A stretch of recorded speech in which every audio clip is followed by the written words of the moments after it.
북한 사회 속으로 깊숙하게 들어가보는 NK 인사이드 시간입니다. 통일부를 출입하고 있는 도성해 선임기자 나와 있습니다. 오늘은 어떤 소식입니까?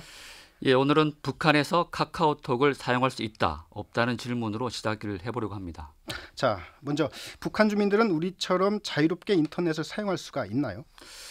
예, 북한 주민들은 불가능하고요. 북한에 입국한 외국인들은 할 수가 있습니다. 네.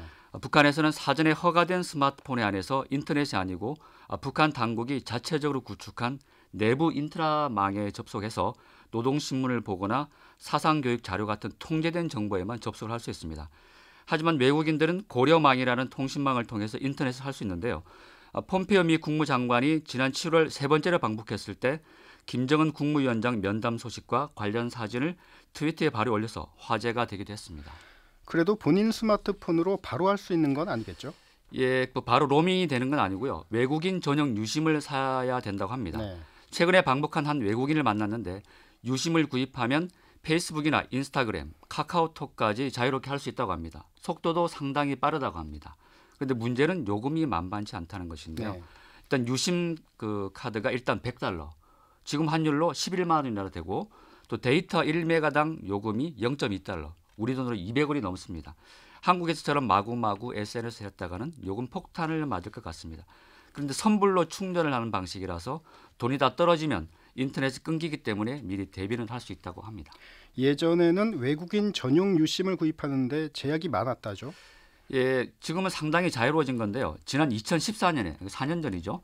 방북했던 재미 한국인 최재영 목사에 따르면 외국인 전용 모바일 심카드를 구입하기 위해서는 일단 북한 당국의 확인서가 필요했습니다. 민감한 정보가 흘러나갈 수 있기 때문에 국적이 외국이더라도 믿을 수 있는 사람에게만 인터넷 사용을 허가해온 것으로 보입니다. 네. 그런데 이게 해지하는 절차가 따로 없고요. 또 출국했다가 다음에 다시 입국해서 사용하기 위해서는 그 기간 동안의 기본 요금을 미리 선불로 결제를 해야 했다고 합니다. 우리로서는 좀 이해하기 힘든 황당한 정책이었는데 많은 불만이 제기되자 이 같은 부담은 없어진 것 같습니다. 네.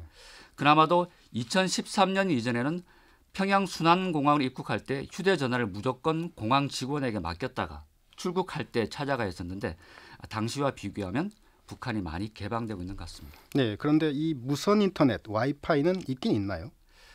있는 것도 아니고 없는 것도 아니다, 이렇게 말씀을 드려야 될 것 같습니다. 네.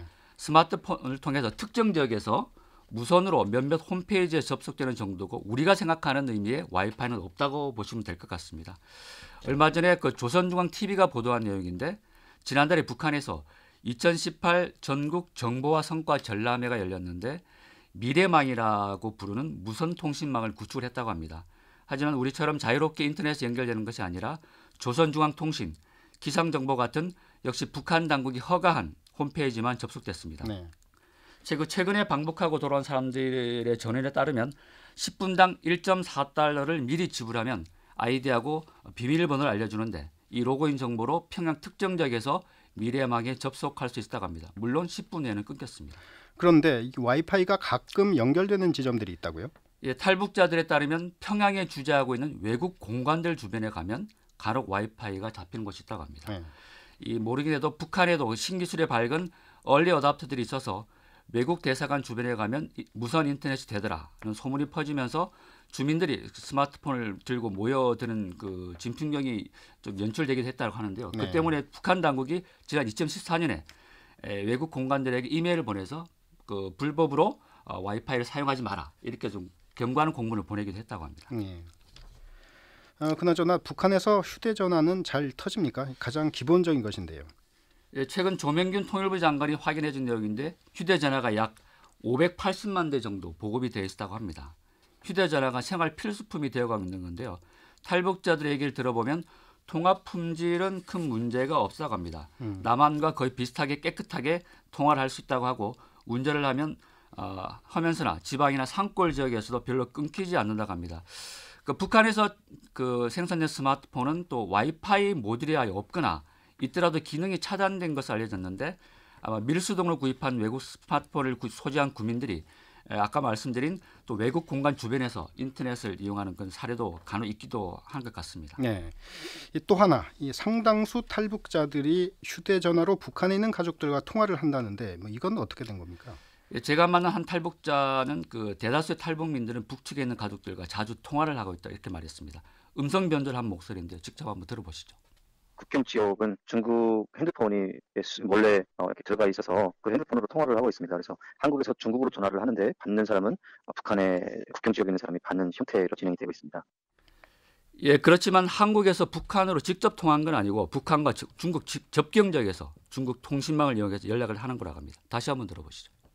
가끔씩은 문자로 이렇게 하시더라고요. 동생이 왔습니다. 전화 주세요라고 하면 오히려 한국에서 중국으로 전화를 하는 비용을 좀 부담하는 형태로 진행을 하고 있더라고요.